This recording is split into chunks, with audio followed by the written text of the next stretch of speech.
الحمد لله نحمده ونستعينه ونصلي ونسلم على رسوله الكريم. أما بعد، فأعوذ بالله من الشيطان الرجيم. بسم الله الرحمن الرحيم.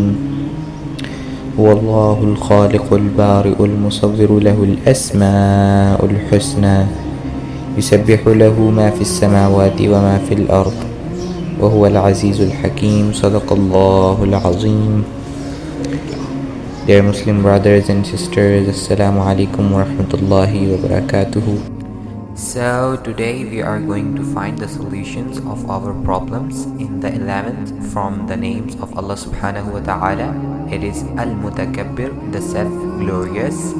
So if anyone recites this name of Allah subhanahu wa ta'ala, he will be granted honor and dignity by the grace of Allah Almighty. And if recited excessively before any uphill task, inshallah it will be accomplished. Hope you for the best. Wassalamu alaikum wa rahmatullahi wa barakatuh.